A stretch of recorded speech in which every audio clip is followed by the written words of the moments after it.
कि मुझे डाइवोर्स देना है। मेरा यही था, नहीं मुझे उस घर में ही जाना है, मुझे मेरी बेटी का हक चाहिए। किसी ने मेरा हाथ देखा कि नहीं हाँ तेरी दूसरी शादी तो तेरी है ही। मैं वहाँ जाती थी, उन्होंने कोई वो बताया था, मंत्र भी बताया था कि वहाँ बैठ के मंत्र भी तुम्हें बोलना है। काला जादू टाइप का जो होता है कि उसके फोटो से ये कब हो जाएगा। वो एक दो जब वो जिस डेट पे वो नहीं आता था तो उसको ये हो गया था कि यहाँ पर आते हैं तो यहाँ पर पापा मिलते हैं। गए हुए मुझे 2 ही दिन हुए थे, तो वो वहाँ पर मैं बोर हो रही थी तो मैंने ऐसे ही वो फ़ोन उठा लिया।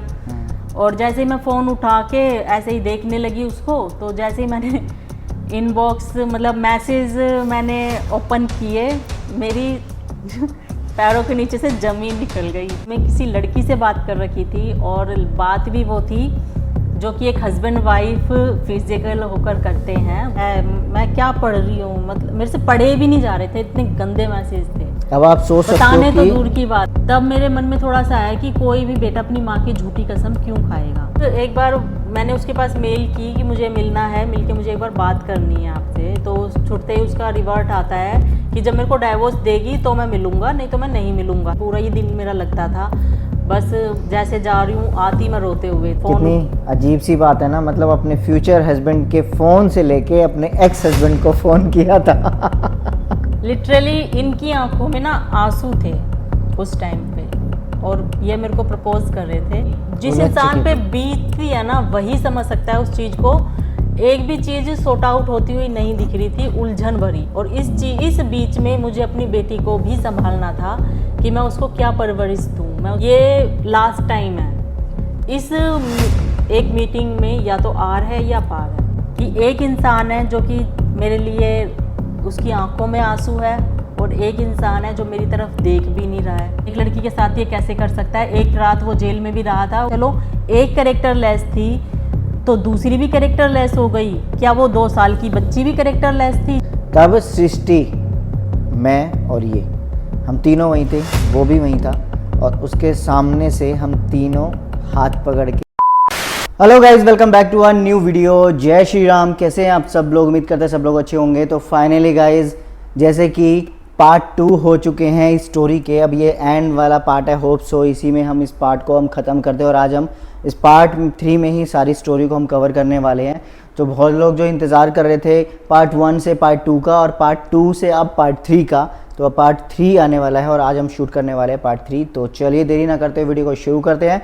और जिसने अभी तक हमारे चैनल को सब्सक्राइब नहीं किया तो सब्सक्राइब कर लो जल्दी से, और व्लॉग वाले चैनल को भी सब्सक्राइब कर सकते हो आगे नीचे, और हमारे इंस्टाग्राम हैंडल तो आप लोगों को दिख ही रहे होंगे। तो और सबसे पहले जो हमारी शुरुआत है वो शंख बजाते हुए हम करते हैं।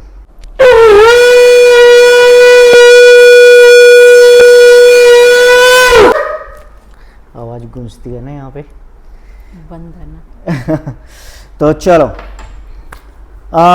हमारी जो बात थी लास्ट, हमारी कन्वर्सेशन वो ख़त्म हुई थी। आपको रोना आ गया था, फिर वो थोड़ा जो और भी पार्ट उसके बाद गाइज क्लिप ली गई थी। तो फिर मैंने सोचा कि क्यों ना जो हमारी स्टोरी है और जो डाइवोर्स जहाँ से शुरू हुआ, आना जाना शुरू हुआ, तो उसको हम एक ही स्टोरी में कवर कर देते हैं। तो आप बताइए, आज हम रैंडमली करेंगे, कोई क्वेश्चंस मैंने नहीं लिखे हैं, तो बहुत जल्दी में सब चीज़ें प्लान हुई है, जस्ट बिकॉज ऑफ कि हम ज़्यादा वेट नहीं कराना चाहते हमारी ऑडियंस को। तो चलो शुरू करते हैं। आपके पास जैसे डाइवोर्स पेपर आए थे, तो उसके बाद आपने कैसे कैसे स्ट्रगल में जीना शुरू किया, स्टेप 1 से हम जानना चाहेंगे कि जब आपके हाथ में पेपर आए थे तो आपको कैसा फील हुआ था, उसके बाद आपने ओवरऑल कैसे उन चीज़ों को टैकल किया, शुरुआत कहाँ से की? जैसे कि मैंने लास्ट स्टोरी में बताया था कि मेरे हाथ में पेपर आ गए थे और नई चीज़ थी, सब कुछ नया था, एकदम समझ में नहीं आ रहा था, क्योंकि ऐसा लग रहा था कि मेरे साथ हो क्या रहा है। खाई आगे, जैसे कहते हैं ना कि एकदम सब अंधेरा, और मैं एक पहाड़ पे खड़ी हूँ और आगे नीचे खाई है, बस वही दिखाई दे रही थी, क्योंकि मेरी गोदी में थी मेरे 2 साल की बेटी। तो समझ ही नहीं आ रहा था कि मैं कैसे करूँ, क्या करूँ। तो उन्हीं चीज़ों में सोच के ना 1-2 महीने तो मेरे टोटली डिप्रेशन में गए, कि मेरे को जो कोई बताता कि वकील से मिलो, जाकर मिलते, उनका सभी स्टार्टिंग में सभी वकील का सिर्फ यही कहना था कि आप केस डालो उनके ऊपर, कि जब आप केस डालोगे ना तो वो उससे परेशान होकर वो लेने आ जाएंगे, क्योंकि लड़की के हाथ में बहुत से ऑप्शंस होते हैं, बहुत सारे केस होते हैं, इतने लड़के के हाथ में भी नहीं होते। लड़कियों की ज़्यादा सुनवाई होती है। और ये भी बोला गया कि उन्होंने दिल्ली में डाले हैं तो आप यहाँ पर अपने गुड़गांव में डालो। जब वो दिल्ली से गुड़गांव आएंगे तो तब उनको वो परेशान होंगे, तब उनको पता चलेगा, पैसे खर्च होंगे तो वो हो सकता है वो ले जाएं। लेकिन मेरा यही होता था कि नहीं, मैं केस वेस डाल के अगर मुझे उसी घर में जाना है वापस, तो ये चीज़ मैं नहीं कर सकती, क्योंकि मैं फिर उन लोगों से नज़र नहीं मिला सकती अगर मैं उन लोगों के ऊपर केस कर दूँ कुछ भी। तो ये चीज़ मेरे माइंड में थी, तो यही सोचते सोचते ऐसे ही कुछ टाइम निकल रहा था और मैं टोटली डिप्रेस्ड हो चुकी थी, डिप्रेशन में जा चुकी थी, जिसका मुझे कुछ समझ में नहीं आता था। यहाँ तक कि मेरी बेटी कहाँ खेल रही है, क्या कर रही है, मम्मी रखती थी उसको, सारा ध्यान मम्मी रखती थी उसका ध्यान, सारी चीज़ें करना। बस मेरा ये था कि लेटे रहना, अपने आप ही आंसू निकलना, जो भी कुछ थोड़ा बहुत काम है घर का वो कर लेती थी, और फ्री टाइम मतलब लेटती थी खाली, उसमें तो दिमाग वही चीज़ों में घूमता था। लेटे लेटे ऐसे आंसू निकलते थे ना, समझ ही नहीं आता था। और जैसे कि मेरे पापा, हमारा बुटीक है, पापा स्टिचिंग करते हैं, तो जो भी लेडी आती थी कपड़े वगैरह डालने के लिए, वो अपनी शादी का सीज़न होता था, अपनी लड़की की शादी के कपड़े डाल रही है, और फिर बताती थी भाई मेरी बेटी इतनी खुश है, ऐसा ससुराल मिला है। तो ऐसी बातें सुन सुन के ना मैं और उन चीज़ों में डिप्रेस होती। एक तो मेरे सामने की बात है कि वो अपनी बेटी, मेरे मतलब हमारा अच्छा मिलना जुलना रहता था, क्योंकि मैं घर पे ही रहती थी, स्कूल से आने या कॉलेज से आने के बाद भी, तो सब जानते थे आपस में, सबसे मिलना जुलना था। तो सबको पता था कि भाई मैं कैसी हूँ, बिल्कुल सिंपल सीधी, ना किसी से फालतू ना कोई चीज़ें। तो वही चीज़ थी, वो बता रही थी, तो मेरे जैसे जैसे वो अपनी बेटी के बारे में बता रही थी, तो मेरे सुन के अपने आप ही मेरी आंखों से आंसू निकल रहे थे। तो उनको भी बहुत मतलब ये चीज़ फील हुई कि मेरे साथ क्या हो रहा है, मतलब ये ऐसे रो रही है। तो उन्होंने भी मतलब मेरे को तसल्ली बंधाई कि नहीं कोई बात नहीं, सब ठीक हो जाएगा ये चीज़ें। तो ऐसे ही करते टाइम निकल रहा था। फिर सोचा कि अब डेट भी पास आ रही थी, जो कि सितंबर में मेरे पास पेपर्स आए थे और दिसंबर की डेट थी। तो उस बीच मुझे अपने लिए कोई वकील भी हायर करना था और चीज़ें भी सॉर्ट आउट करनी थी, समझनी भी थी कि कैसे करना है, क्या करना है। तो तभी फिर वकीलों से मिलने गए, तो बिना पैसों के तो कुछ होता ही नहीं है। और गुड़गांव से दिल्ली जाना तो भी पैसे खर्च होने, क्योंकि मेट्रो चेंज करनी पड़ती थी आपको राजीव चौक से। मतलब हमारे घर से और यहाँ गुड़गांव मेट्रो तक 1 घंटा लगता था, और फिर आगे का 1 घंटा मेट्रो से लगता है। 1-1.5 घंटा मेट्रो से लगता है दिल्ली जाने में, और फिर मेट्रो से उतर के कोर्ट तक जाने के लिए फिर रिक्शा हायर करना। तो ऐसे ही मतलब मेरा पूरा 1 दिन जाता ही था। तो जब मुझे वकील के बारे में पता चला, तो पैसे तो मेरे पास थे नहीं उस टाइम, मैंने सरकारी वकील करी थी, उसी से ही बातचीत। लेकिन कुछ टाइम बाद मुझे पता चला कि फर्स्ट डे पे भी आपने बताया था ना कि पहले सारे गए थे, क्योंकि जब फर्स्ट डे हम सारे गए थे, घर से सुबह सुबह निकले थे, क्योंकि उस चीज़ का ना आइडिया नहीं था कि कोर्ट में कैसे होता है। डाइवोर्स का तो बिल्कुल भी नहीं था। और दिल्ली में ये होता था कि अब तो नहीं, लेकिन पहले ये था कि जो भी सब कोर्ट में एंट्री के लिए ना आपको आधार कार्ड आपके पास कंपलसरी था, आधार कार्ड होना चाहिए। लेकिन मैं मेरे भाई मम्मी पापा हम गाड़ी करके ही गए थे। सुबह सुबह में जल्दी पहुंचना था, क्योंकि एक टाइम होता है कि 10 बजे की हियरिंग है, या कौन सा नंबर आपका आया है, 10 बजे अगर स्टार्ट हो रहा है तो उस टाइम पे पहुंचना। तो वो चीज़ थी जो कि हमारे लिए बहुत मतलब डिफ़िकल्ट टाइम था वो सुबह, और दिसंबर का टाइम था। नई नई चीज़ जैसे कुछ पता नहीं होती है, और फिर उस चीज़ में जाके घुसना, कहाँ पे क्या चीज़, ऐसा लगता है कि आप समुद्र में गिर गए हो और आपको ये नहीं पता कि आपको कौन सा कहाँ किस एरिया पे जाके और मिलेगा, आपको किधर की तरफ जाना है। हाँ, वही चीज़। तो सुबह मतलब जैसे दिसंबर का टाइम था, सर्दियों का टाइम था, और भी जल्दी उठ के रेडी होकर खाना वाना मम्मी ने बनाया था, पैक करके हम लेके गए थे वहाँ पर। और जाके पता चला कि आधार कार्ड देखेंगे, ये तो एंट्री से पहले गेट पे से एंट्री ही नहीं है। कोई फॉर्म फिल करना होता है, पहले तो इतनी लंबी लाइन, एक फॉर्म सा दिया जाता है, उसमें सारी डिटेल आपको फिल करनी होती है कि क्या केस है, किसका केस है, अच्छा। कौन से उसमें है, सारा जो मतलब पेपर्स पे लिखा होता है वो चीज़ें। तो पहले जैसे जैसे हम गए पता चला उन चीज़ों के बारे में। फिर आधार कार्ड नहीं थे हमारे पास किसी के पास भी, क्योंकि हर वक्त तो पहले कौन कैरी करके घूमता था आधार कार्ड, या इतना पता भी नहीं था। हमारे एक नोइन में मतलब कोर्ट में ही थे, तो उन्होंने जैसे जैसे बात करके, और मेरी तो पेपर्स के थ्रू एंट्री करा दी थी, क्योंकि मेरे पास पेपर्स थे उसमें मेरा नाम था, बाकियों की फिर मेरे भाई मतलब उन्होंने करा दी। जब पहली बार हम पहुंचे ना वहाँ पर, तो एक तो मेरे मन में ये भी था कि चलो कोर्ट में जाएंगे तो वो आएगा, कोर्ट में आने के बाद सामने आएगा तो एक बार मैं बात तो करूँगी, क्योंकि उससे उसके बाद मिलना हुआ नहीं। और ये था कि मेरे मम्मी पापा वहाँ पर क्यों नहीं गए, क्योंकि उससे पहले वो लोग बहुत कोशिश कर चुके थे, तो उन लोगों ने बहुत इंसल्ट करके बेइज्जती करके उनको कई बार रोते हुए वो वहाँ से आए हैं। तो जब उन्होंने केस ही डाल दिया तो इस चीज़ को लेके बार बार उनके पास जाके बहस करना, तो ये तो ठीक था ही नहीं, वही चीज़ थी। लेकिन जैसे हम पहुँचे कोर्ट में और सिर्फ वहाँ पे क्या मिली हमें, नेक्स्ट डेट, और वो कोर्ट में आया ही नहीं। ये होता था उसका हमेशा से कि जैसे जैसे टाइम निकल रहा था, चीज़ें आगे चल रही थी, केस चल रहा था कि 2 डेट पे तो वो आता ही नहीं था, तीसरी डेट पे वो आगे डेट लगवाने के लिए आ जाता था। या तो मेरे को मतलब साइन कर दूँ मैं उस तलाक के पेपर पे, या फिर डेट ही मिलेगी। परेशान करने वाली बात कि वो ये होता है कि मतलब उन्होंने पेटिशन डाली थी तो उनका पलड़ा थोड़ा भारी था जो डाल देता है बाद में, तो क्योंकि मेरे ऊपर तो केस लगा था ना, तो इसीलिए मेरे को सारी चीज़ें देखनी पड़ती थी। मैं कि कोई भी डेट मैं मिस नहीं कर सकती थी, नहीं करती थी, क्योंकि वो चीज़ अपोजिट आ जाती है आपके ऊपर, मतलब आप उस चीज़ को फिर एक्सेप्ट कर रहे हो कि आपने ऐसा किया है, जो कि एलिगेंस उन्होंने मेरे ऊपर लगाए थे। एलिगेंस क्या लगाए थे आपके ऊपर? जैसे कि एलिगेंस अगर देखे जाए तो अगर मतलब जब मैं पढ़ती थी ना तो मुझे खुद हंसी आती थी, क्या क्या चीज़ थी कि शादी से पहले तक का भी कि फ़ोन पे देर देर तक मेरे से बात करना, या फिर फ़ोन की डिमांड करना कि इसको नए नए फ़ोन चाहिए, इसको घूमना चाहिए, इसको बाहर हमेशा घूमना फिरना, बाहर का खाना। Really? ये चीज़ें एलिगेंस में आती थी कि भाई मेरे मतलब मुझे बहुत ज़्यादा टॉर्चर किया हुआ है बेचारे को, और कुछ एलिगेंस मिले नहीं ना कि और क्या लगाए, तो कुछ ना कुछ तो बात बनानी थी ना, कुछ ना कुछ तो चीज़ें लगानी थी। हाँ। तो एलिगेंस में ये सब चीज़ें, ये चीज़ें फिजूल की थी। तो जो भी मतलब जिस भी वकील के पास में जाती थी वो सिर्फ ये देख के कह रहे ये कोई बातें नहीं है, ये सिर्फ टॉर्चर, मतलब एक तरह से डाइवोर्स लेने के लिए उसने डाले हैं। हाँ। वो कई बार ये होता है ना कि भाई हैरेसमेंट के, अगर कोई लड़का केस डाल रहा है तो उसके पास सिर्फ एक ऑप्शन होता है कि हैरेसमेंट का, ठीक है। लड़की अगर डालती है तो वो लगा सकती है डोमेस्टिक वायलेंस या डॉरी का, कई चीज़ें होती हैं लड़की के पास, तो जो कि उन्होंने मेरे से सारे वकीलों ने बोला भी था कि आप डाल सकते हो, डोमेस्टिक वायलेंस का डाल सकते हो। मैंने कहा नहीं, डोमेस्टिक वायलेंस जब मैं अपने घर ही आ गई थी, डोमेस्टिक वायलेंस हुई थी लेकिन वहाँ रहते हुए चीज़ें हुई थी, वो लड़ाई में उसने मेरे को थप्पड़ भी 1-2 मारे थे, वो चीज़ें थी वहाँ पर, लेकिन इतना नहीं था कि मैं अपने घर पे रहते हुए मैं डोमेस्टिक वायलेंस का केस डालूं। तो उन्होंने कहा नहीं, इसमें चीज़ें वो भी आ जाती है कि आप मेंटली टॉर्चर हो रहे हो उस चीज़ को लेके।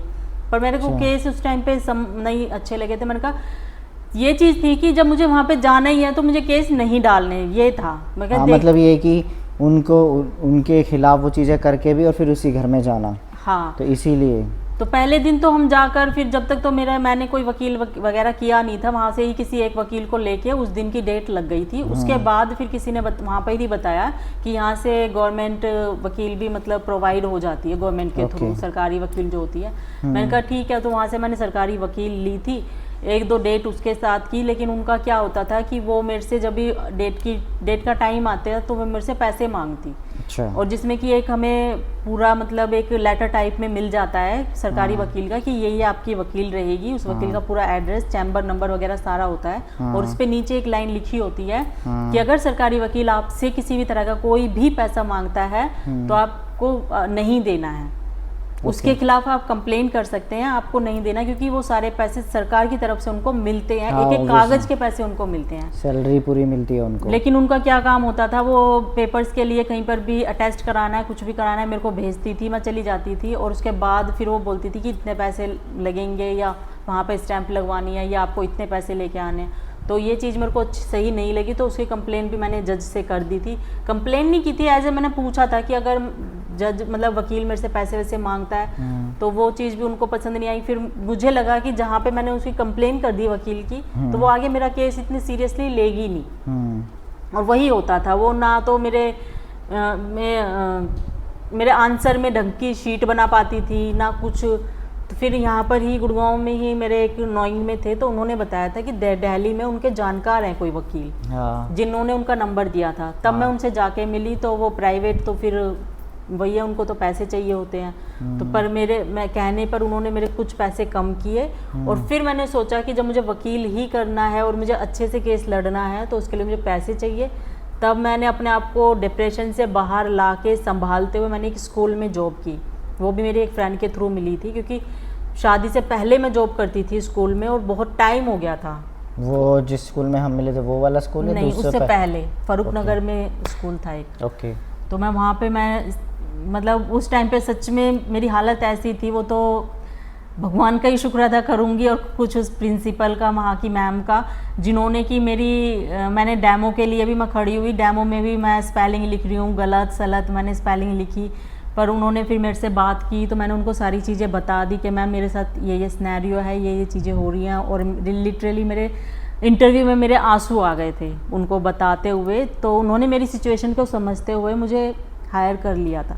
फिर कोई बात नहीं, आप छोटी क्लासेस मिली थी जो कि मेरा लेवल बढ़ा था उस टाइम पे, जब मैंने जॉब छोड़ी थी, जब मैं 6 to 10th क्लासेस में पढ़ाती थी और इंग्लिश पढ़ाती थी। मैं अच्छी खासी मैं चीज़ें कर लेती थी। लेकिन जब शादी हो गई फिर ये चीज़ें, तो मैं धीरे धीरे, वो कहते हैं ना कि जब आप पढ़ाई के टच में नहीं रहते हो तो दिमाग में कुछ नहीं रहता, हर चीज़ प्रैक्टिस मांगती है। तो लेकिन मेरे को स्टार्टअप करना था छोटी सी कहीं ना कहीं से, तो 9,000 की जॉब मैंने स्टार्ट कर दी थी। यही होता है कि एक चीज़ कहाँ से कहाँ ले पहुँचा देती है इंसान को, लेवल गिरा के। तो 1-2 महीने मैंने वहाँ पर काम किया था। फिर जो पैसे आते थे वो मेरे वकील की फ़ीस देने में और डेली अप डाउन करने में, उसमें भी चला जाता था। फिर मैं कुछ अपना सिस्टी का मतलब खर्चा मैं खुद करने लगी थी, कुछ मैं घर पे भी दे देती थी हेल्प के तौर पे। तो ऐसे ही चल रहा था। फिर ऐसे करते करते कुछ टाइम बीता, तो लास्ट टाइम जो मैंने स्कूल छोड़ा था वहाँ पे मेरे खुद टीचर थे जिन्होंने मेरे को ग्रेजुएशन में पढ़ाया था। तो उनका मेरे पास फ़ोन आया, उनसे मैंने पहले बात करी थी, तो वो मेरे को एक अपनी बेटी की तरह मानते थे। जब हम मेरे को पढ़ाते थे, जब मैं बीए में थी, तो बीए में एमए में उन्होंने मेरे को पढ़ाया था। तो उनसे मैंने बात की, तो उनको मैंने सारी सिचुएशंस बताई, तो उन्होंने भी समझा। तो जब वो भी किसी स्कूल में एज अ वॉइस चांसलर काम करते थे, जिस स्कूल में मैंने जॉब लास्ट टाइम मैंने छोड़ी थी, तो उनका फ़ोन आया, तो उन्होंने बोला कि बेटे यहाँ पे थोड़ा सैलरी बढ़ा के मैं तेरे को दिलवा दूंगा, और ऐसे ऐसे यहाँ पे ज़रूरत भी है। क्योंकि मैंने उनको स्टार्टिंग में पहले ही बोल दिया था कि सर मेरे को जॉब की ज़रूरत है और आप कहीं पर कर पाएँ। तो उस बीच मेरे को वहाँ मिल गई थी, तो मैंने वहाँ करी, और फिर वहाँ से बढ़ के मुझे वहाँ दूसरी जगह मिल रही थी, तो मैंने वो ज्वाइन कर ली जहाँ पर मेरे को आप मिले थे। यस। तो ये तो मेरा इस स्टोरी को हम बाद में कंटिन्यू करेंगे, पहले इनकी स्टोरी को ख़त्म करते हैं। तो इसी बीच जैसा ही चल रहा था, क्योंकि मेरे दिमाग में दूर दूर तक भी उन पहले दिन से वो तो ये चाहते थे कि मैं डाइवोर्स दे दूं, लेकिन मेरे दिमाग में जब तक भी मेरा ये नहीं था कि मुझे डाइवोर्स देना है, मेरा यही था नहीं, मुझे उस घर में ही जाना है, मुझे मेरी बेटी का हक चाहिए, मुझे अपना हक चाहिए, मुझे वहीं जाना है। लेकिन मैं वहाँ पर कोई लड़ाई झगड़ा करके या उन लोगों को जलील करके पुलिस के थ्रू या कोर्ट कचहरी के थ्रू उनके ऊपर केस डाल के मैं उस तरह से नहीं जाना चाहती थी। मेरा सिर्फ तब भी मेरा यही था कि वो उनको चीज़ें समझ में आ जाए कि मैं कैसी लड़की हूँ या क्या हूँ, वो मेरे को खुद से लेने आ जाए। मेरा लास्ट टाइम भी यही था। वो कई बार होता भी है कि हम किसी भ्रम की दुनिया में जी रहे होते हैं, या फिर ऐसा होता है कि जैसे हम हैं ना, हम सामने वाले को वैसा ही सोचते हैं। राइट, वैसे ही हम विज़न क्रिएट करते चले जाते हैं कि हम ऐसा करेंगे तो शायद वो इंसान पसीज जाए, यानी कि मान जाए, उसका दिल पिघल जाए, तो ऐसा वही हो जाए। चीज़ थी। उसी दौरान जैसे कोई मेरे से बोलता कि मैं इतना अंधविश्वास लगा लो कि मैं उसमें भी इतना चली गई ना कि नहीं मुझे तो वहीं जाना है और ऐसे जाना है। तो किसी ने मेरे को बताया कि एक काम कर, किसी ने मेरा हाथ देखा कि नहीं हाँ तेरी दूसरी शादी तो तेरी है ही नहीं, ये वही लेने आएगा तेरे को। तो ऐसे कर करके जैसा भी कोई बोलता ना, तो मैं उस पर विश्वास कर लेती। हाँ, तो वो और चीज़ पक्का विश्वास हो जाता ना आपके दिमाग में कि मतलब आप सही डायरेक्शन में और चलते रहो उस पर। हाँ, उसके लिए क्या होता था कि किसी ने बता दिया कि एक काम कर, सोमवार के व्रत रखना शुरू कर, और तो वो इस वाली डेट पे वो आ जाएगा लेने, वो बात करेगा। तो मैं ऐसे ही करती थी। वहाँ पर दान दे के आ, इतनी चीज़ें गंगा मतलब बहते पानी में बहा दे, जैसा जो बताता मैं वैसे ही करने लगती। किसी ने बोला कि मतलब सुंदरकांड का पाठ कर, मैं बैठ के घंटों घंटों मैं सुंदरकांड का पाठ करती थी। मैं पूजा पाठ में इतनी खो गई थी ना, मैं बस अपना स्कूल जाना, पूजा करना, फास्ट रखना, मंडे के फास्ट, किसी ने बताया थर्सडे के फास्ट, जो कि सिर्फ क्या होता था, सिर्फ 2 बेसन के लड्डू पे वो खोलने होते थे, 2 बेसन के लड्डू, वो भी सुबह में 5 बजे उठ के अंधेरे में अपने घर से 1 किलोमीटर की दूरी पे लगा लो जो मंदिर था शिवजी जी का, मैं वहाँ जाती थी। उन्होंने कोई वो बताया था, मंत्र भी बताया था कि वहाँ बैठ के मंत्र भी तुम्हें बोलना है, शिवलिंग के पास बैठ के माता पार्वती से, शिवजी जी से प्रार्थना करनी है अपने गृहस्थ जीवन के लिए। वो चीज़ मैं करती थी और अंधेरा हो रहा होता था, मैं सुबह उठ के मैं जाती वहाँ पे और बोलते कि जब तक वो मतलब वो मंत्र होंगे, वो लड्डू वहाँ पे शिवलिंग पे रख देना, उन लड्डुओं को वापस लेके आना और उन्हीं लड्डुओं से ही व्रत खोलना है पूरा दिन। और उसके बाद मुझे मंदिर से आने के बाद मुझे सिस्टर को रेडी करके स्कूल जाना होता था। कुछ टाइम बाद मैं सिस्टर को भी अपने साथ ले जाने स्टार्ट कर दिया था, क्योंकि यहाँ पे बहुत ज़्यादा वो परेशान करने लगी थी मम्मी को। मैं नहीं होती थी, स्कूल से आने में भी देर हो जाती थी, तो इसीलिए फिर वहाँ पे छोटे बच्चे होते थे तो मैंने उसको ले जाना स्टार्ट कर दिया था। मेरे साथ ही जाती थी, मेरे साथ ही आती थी, ऐसे कर करके मतलब टाइम निकल रहा था। तो उन्हीं मतलब ये होता था कि पूरा दिन भूखे रह के, फास्ट रख के, सोमवार के फास्ट, थर्सडे के फास्ट। सच बताना उस टाइम पे आप मांगते क्या थे महादेव से? मैं ये नहीं मांगती थी, मतलब मांगना क्या था, मैं सिर्फ यही बोलती थी कि मेरी गृहस्थी बच जाए। हाँ। जो मेरा सब कुछ उजड़ रहा है वो मेरा बच जाए, मेरी बेटी को मेरा हक मिल जाए, मुझे मेरा परिवार मिल जाए, यही मेरी मनोकामना होती थी। ये पर मैंने ये नहीं करा कि मैं उनके ऊपर कोई जादू टोना कराती थी, मैं उस चीज में नहीं गई थी। जिसने जो बताया वो भगवान का, अगर उन्होंने रास्ता बताया कि इस भगवान की पूजा कर, इसके लिए व्रत रख, सोमवार के रख, थर्सडे के रख, तो मैं वो चीज में रखती थी। मैं वैसे वो नहीं करती थी, मतलब कि काला जादू टाइप का जो होता है कि उसके फोटो से ये कब हो जाएगा या उससे ये हो जाएगा, वो चीजें मैं नहीं करती थी। राइट। तो मतलब एक बार आपने ये भी सीन बताया था कि कोर्ट में आपने ट्राई भी किया था, उसको सिस्टर को आप स्टार्टिंग में लेकर जाते थे ताकि वो मिले, शायद उसको देखकर उसका मन पिघले, वो चीज़ें हो, लेकिन और उसको भी कहीं ना कहीं ये लगने लगा था कि यहाँ पे पापा आते हैं, एक बार आपने बताया था, और आपने उसको बेंच पे भी छोड़ दिया था जो वो वहीं बैठा हुआ था, आप वॉशरूम चले गए थे। तो ये सिनेरियो आप एक बार आप बताएंगे ऑडियंस को? वो कुछ टाइम बीतने के बाद की बात थी। स्टार्टिंग में मैं सिस्टर को अपने साथ लेके जाती थी, मैं सबसे पहले तो पूरी फैमिली गई थी, फिर पता चला कि भाई यहाँ पर ये ऐसे ऐसे चीज़ें होती हैं, तो फिर मैं और मम्मी जाते थे, क्योंकि पापा को भी काम करना होता था और भाई के भी अपने काम होते थे। तो हर महीने की डेट लगना, और किसी महीने में 2 बार भी लगी है, स्टार्टिंग में लगती भी थी, फिर बाद में 2-3 महीने का गैप भी होता चला गया था। तो मैं और मम्मी और सिस्टर को हम साथ में ले जाती थी। तो जब शुरू का टाइम था, जब वो छोटी थी, वहाँ से आए थे, तो जब उसको लगता था कि हाँ भाई 1-2 बार देखने में कि ये पापा हैं, तो 1-2 जब वो जिस डेट पे वो नहीं आता था तो उसको ये हो गया था कि यहाँ पर आते हैं तो यहाँ पर पापा मिलते हैं, तो ये बोला कि यहाँ पे पापा मिलेंगे। फिर कुछ 1 साल, मतलब 1 साल ही 6 महीने बीतने के बाद थोड़ा ये था कि मैंने एक पेटिशन लगाई थी मीडिएशन में बात करने के लिए, जहाँ पे मीडिएटर बैठे होते हैं कि आपकी दोनों पार्टीज को बैठा के बात कराएंगे कि आगे का कैसे करना है, सॉर्ट आउट करने के तौर पे। दोनों की फैमिलीज होंगी और वहाँ पे लॉयर्स होंगे, तो वो आपस में बात कराएंगे। तो वही सीन था, वहाँ पे हम बाहर बैठे वेट कर रहे थे। तो उस दिन तो मैं एक बार मैं अकेली गई थी, मम्मी भी नहीं जा पाई थी किसी वजह से, मैं सिस्टर को लेके चली गई थी और मेरे को जाना था वॉशरूम, और वो बैठा हुआ था, उसके घर से भी ना उसके मम्मी पापा कोई नहीं आते थे। अच्छा। तो वो वहाँ पे बैठा हुआ था। तो जब मैंने बोला था, मैंने कहा यहाँ पे सिस्टर सो गई थी बेंच पे, मैंने उसको लेटा दिया था। बोला उस इंसान से, बोले आप? हाँ। अच्छा। मैंने कहा सिस्टर, आपसे मतलब कंट्रोल नहीं हो रहा था उस टाइम पे, ऐसा हो रहा था कि वॉशरूम मेरे को जाना था, और मैं क्या मतलब अकेली मैं ऐसे छोड़ नहीं सकती थी। तो मैं इशारों में बोल के गई थी, या मैंने बोला था, इतना मेरे को पता है कि सिस्टर लेटी है, मैं वॉशरूम जा रही हूँ। वो थोड़ी दूर पे बैठा हुआ था, लेकिन वो उसके पास उठ के नहीं आया। वो जैसे मैं उसको लिटा के गई थी ना थोड़ी दूर बेंच पे, वो वैसी के वैसी ही लेटी रही थी।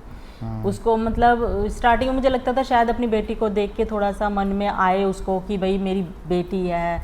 हर किसी का, छोटे से बच्चे का तो लगता भी है, और ये तो छोटी सी बहुत क्यूट भी रही है, बहुत मतलब खेलती रहती थी, हंसती रहती थी, जैसी अब दिखती है आप लोगों को। तो वही चीज़ था, लेकिन वो लेने नहीं आया उसको। ना लेने आया ना देखने आया? ना देखने आया। और एक बार तो ऐसा भी हुआ था कि मैं उसके पीछे तक भागी थी कि मेरे को बात करनी है, मेरे को बात करनी है। और वो छुपता छुपाता कहीं ना कहीं से वो निकल गया। कोर्ट के अंदर ही? कोर्ट के अंदर ही। अच्छा जी।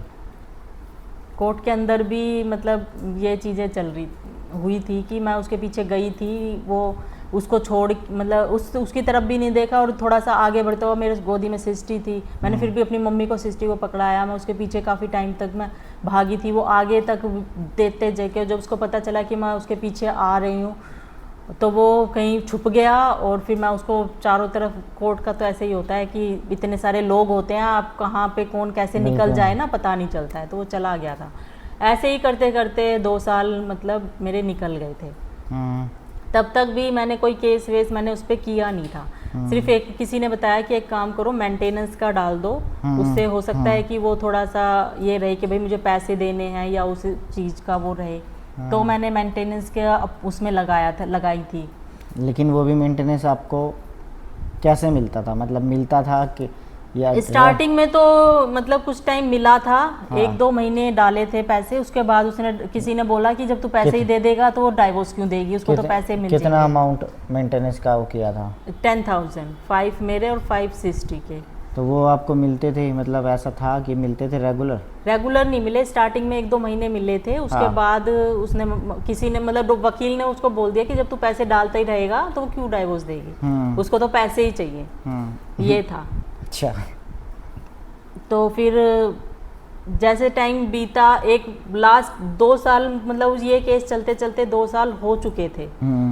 ना तो वो पैसे डालता था और फिर मुझे भी लगा कि अब इतना टाइम हो चुका है। तो एक बार मैंने कोशिश की कि मुझे एक बार मिल के फेस टू फेस मुझे बात करनी है। तो सोशल मीडिया से उसने मुझे बिल्कुल ब्लॉक किया हुआ था शादी से, मतलब डाइवोर्स से पहले ही या पेपर्स भेजने से पहले। जब मैं दिल्ली थी वहाँ पे रहती थी तभी शादी के कुछ टाइम बाद ही तो कर दिया था आपको? हाँ, कुछ टाइम बाद कर दिया था। और वो अपने फ़ोन में भी लॉक वॉक लगा के रखता था ताकि मैं उसका फ़ोन चेक ना कर पाऊँ या देख ना पाऊँ कुछ भी। तो 1 मिनट यहाँ पर आपकी एक बात को पॉज करते हैं। अभी जो ये बात है वो मैं एक चीज़ और बता देता हूँ, जो बहुत इम्पॉर्टेंट बात है वो आप बता दीजिए, क्योंकि हर एक बात जब हमने हर एक चीज़ सच बताया है तो एक बात और जो शादी के तुरंत बाद जो सच आपको पता चला, जो आपने देखी और उसके बाद क्या चीज़ रही और पता कैसे चला कि भाई क्यों आप में वो बंदा इंटरेस्ट नहीं दिखा रहा है, क्या चीज़ थी, क्या सिनेरियो था? शादी के 1 महीने के बाद की, मतलब 2 महीने बाद की बात है। जो मैंने लास्ट उसमें बताया भी था शायद, जब मेरे को पहली बार जयपुर लेके गया था।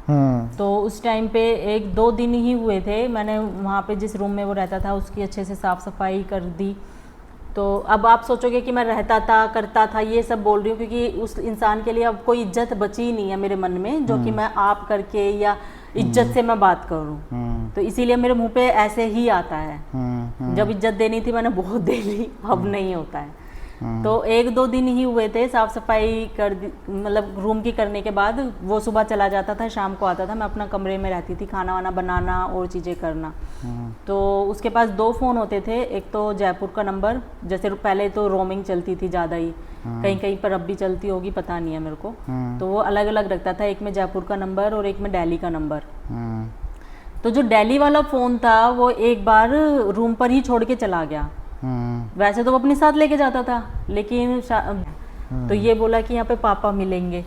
फिर कुछ 1 साल, मतलब 1 साल ही 6 महीने बीतने के बाद थोड़ा ये था कि मैंने एक पेटिशन लगाई थी मीडिएशन में बात करने के लिए, जहाँ पे मीडिएटर बैठे होते हैं कि आपकी दोनों पार्टीज को बैठा के बात कराएंगे कि आगे का कैसे करना है, सॉर्ट आउट करने के तौर पे। दोनों की फैमिलीज होंगी और वहाँ पे लॉयर्स होंगे, तो वो आपस में बात कराएंगे।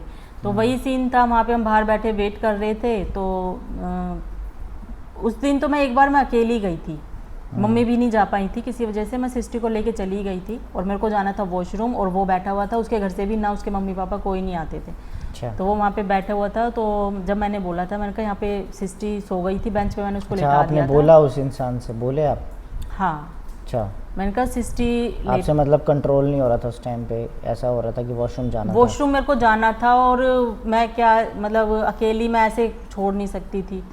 तो मैं इशारों में बोल के गई थी, या मैंने बोला था, इतना मेरे को पता है कि सिस्टी लेटी है, मैं वॉशरूम जा रही हूँ। वो थोड़ी दूर पे बैठा हुआ था, लेकिन वो उसके पास उठ के नहीं आया। वो जैसे मैं उसको लिटा के गई थी ना थोड़ी दूर बेंच पे, वो वैसी के वैसी ही लेटी रही थी। उसको मतलब स्टार्टिंग में मुझे लगता था शायद अपनी बेटी को देख के थोड़ा सा मन में आए उसको कि भाई मेरी बेटी है। हर किसी का, छोटे से बच्चे का तो लगता भी है, और ये तो छोटी सी बहुत क्यूट भी रही है। बहुत मतलब खेलती रहती थी, हंसती रहती थी, जैसी अब दिखती है आप लोगों को।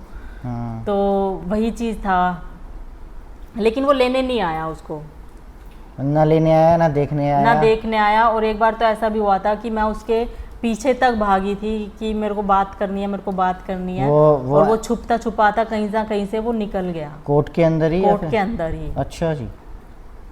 कोर्ट के अंदर भी मतलब ये चीज़ें हुई थी कि मैं उसके पीछे गई थी, वो उसको छोड़ मतलब उसकी तरफ भी नहीं देखा, और थोड़ा सा आगे बढ़ता हुआ मेरे गोदी में सिस्टी थी। मैंने फिर भी अपनी मम्मी को सिस्टी को पकड़ाया। मैं उसके पीछे काफ़ी टाइम तक मैं भागी थी। वो आगे तक देते जाके जब उसको पता चला कि मैं उसके पीछे आ रही हूँ, तो वो कहीं छुप गया। और फिर मैं उसको चारों तरफ, कोर्ट का तो ऐसे ही होता है कि इतने सारे लोग होते हैं, आप कहाँ पे कौन कैसे निकल जाए ना पता नहीं चलता है। तो वो चला गया था।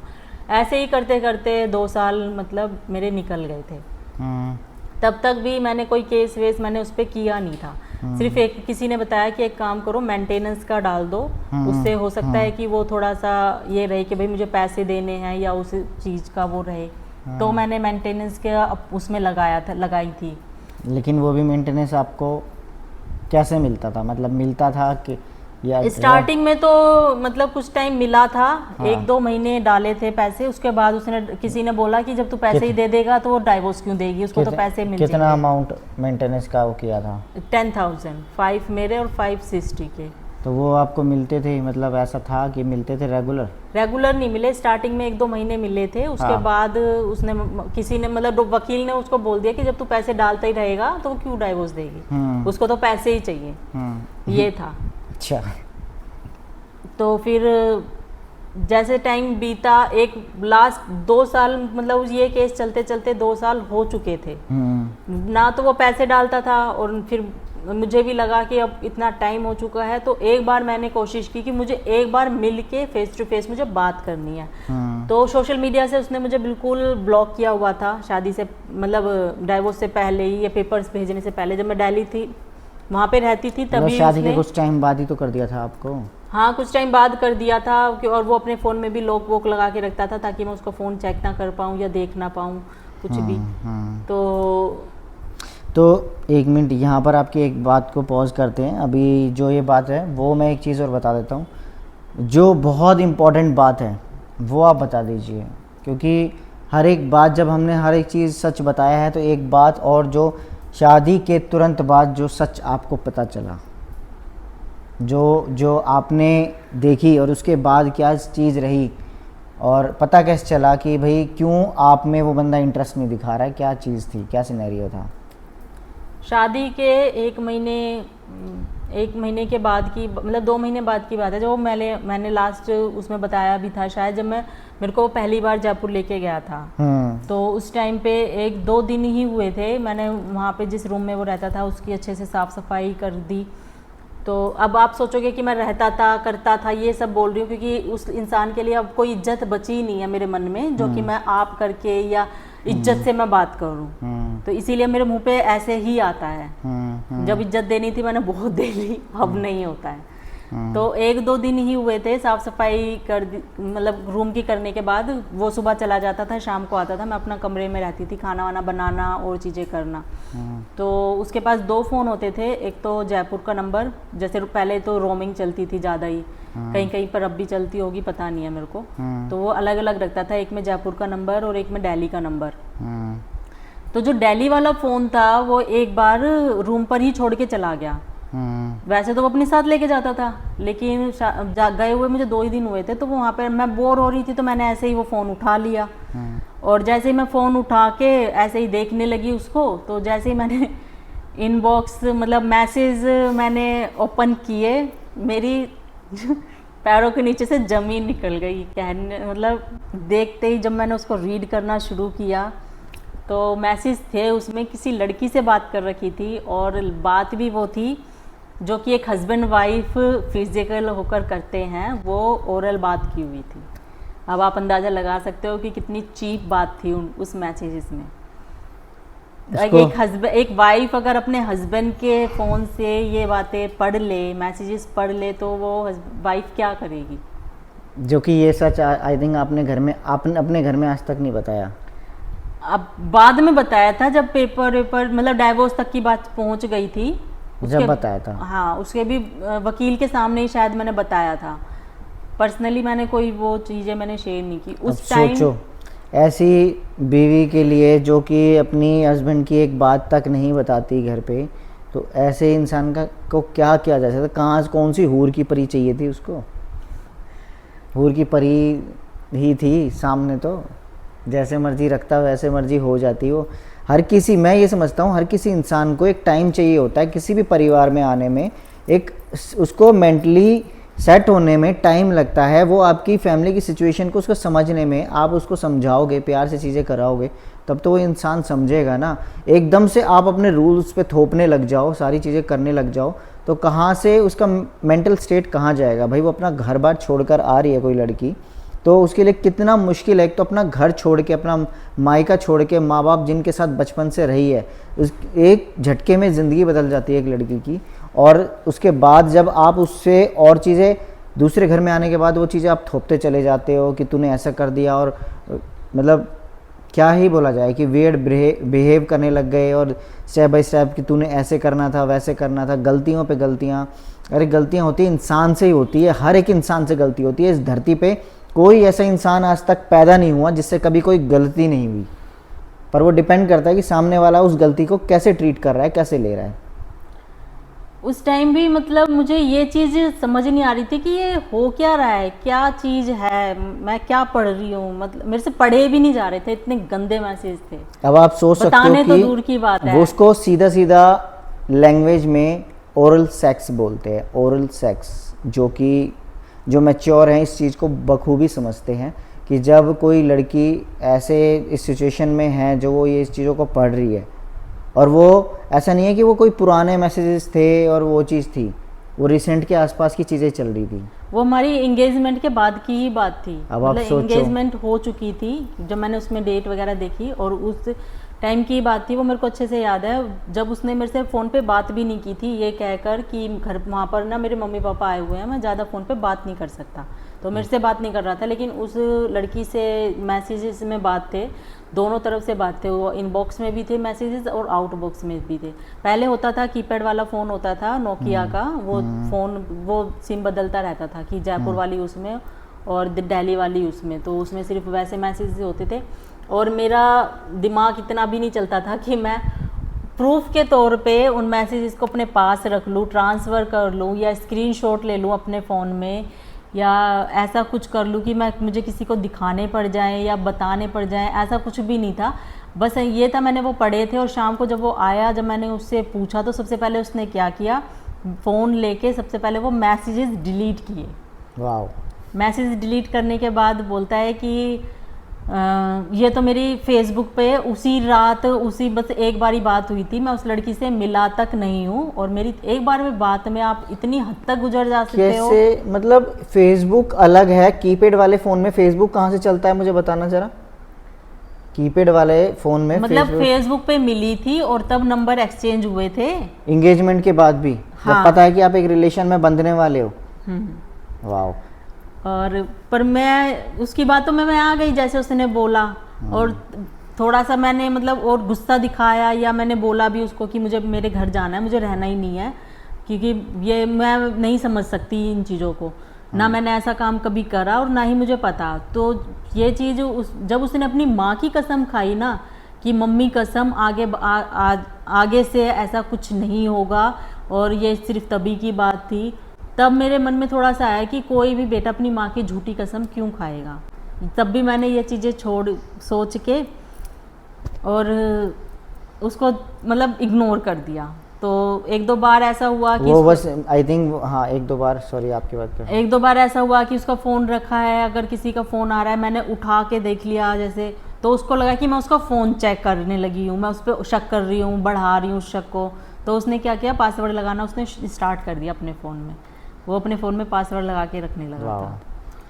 तो वो आई थिंक वही एक टाइम था जब वो आपको जयपुर में ही थोड़ा सा बाहर लेकर गया था, उसी दिन ही जब आप बता रहे थे कि जब वो मनाने के तौर पे, जब कि चलो शाम को कि मैं अगले दिन भी वो जब वो ऑफिस चला गया था, फिर पूरा दिन भी मैं 2-3 दिन मेरे ऐसे ही बीते थे। सिर्फ मैंने ये बातें अपनी फ्रेंड से शेयर की थी, जिससे मैं हमेशा हर बात शेयर करती थी। तो क्योंकि कुछ ना कोई चाहिए होता है। उस अनजान शहर में मेरे पास कोई भी नहीं था जिससे मैं बातें शेयर कर सकूं। मैं किसे बताऊं, घर पे मैं बता नहीं सकती। जब मैं मतलब परेशान रही थी अगले दिन तक भी, तो शाम को आने के बाद उसको लगा कि इसका मन बहलाने के लिए या फिर उन चीज़ों को ये भूल जाए, तब मेरे को रात को बाहर लेके गया था और ऐसे ही मतलब घूम फिर के वापस हम आ गए थे। उसके बाद कोई इतना वो होता नहीं था। जो उसने फैमिली जयपुर में एक बनाई हुई थी, अच्छे कांटेक्ट थे, मतलब फ्रेंड की फैमिली थी, तो उनके घर वो शाम को चला जाता था, मैं भी चली जाती थी वहाँ पर। वो अपना टीवी देखना होता था उसका, क्योंकि रूम में टीवी था, कोई कनेक्शन नहीं करवाया हुआ था। तो मैं अपनी उनके बहू के साथ बैठना उठना, जैसा वहाँ पे वो चीज़ें होती थी, मैं उनके साथ अपना टाइम स्पेंड कर लेती थी। वहाँ पे मेरा ऐसा ही टाइम निकलता था। तो फैमिली आज भी मुझे पसंद करती है, और उसने मेरे साथ ऐसा किया है, उससे कांटेक्ट ख़त्म कर दिया है।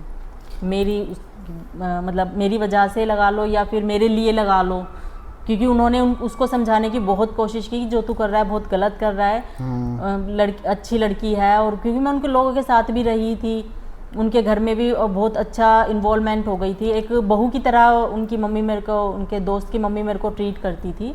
तो वो अब आज भी मेरे उनसे कांटेक्ट है, आज भी मेरी उनसे बात होती है। बल्कि हमारी शादी में वो आए भी थे। अब वो मेरे को पहले भाभी बोलते थे, वो मेरे को दीदी बोलते हैं, और एक बहन की तरह ट्रीट करते हैं। ये चीज़ें सच में अब भी बहुत सारी चीज़ें ऐसी हैं जो कि याद आती है तो मैं शेयर कर देती हूँ, नहीं तो निकल ही गई है माइंड से। और मतलब इसमें ये भी था, मैंने कुछ चीज़ें वो करके रखी थी, जैसे कि उनके दोस्त था, कितने दोस्त थे और उन दोस्तों का क्या कहना था। आपने बताया भी था कि कुछ दोस्तों से तो उसने बॉयकट ही कर लिया था। जिस दोस्त से मेरे से मिलवाया था, जो मेरे से मिलते थे, जैसे मैंने पहले बताया था कि किसी दोस्त ने हमें डिनर पे बुला लिया तो साथ में चले जाते थे रात के टाइम में, ऑफिस के बाद। तो जो मेरे से मिले थे ना, उन लोगों ने सबने उससे बॉयकट कर ली, सबने उससे कनेक्शन ख़त्म कर लिए।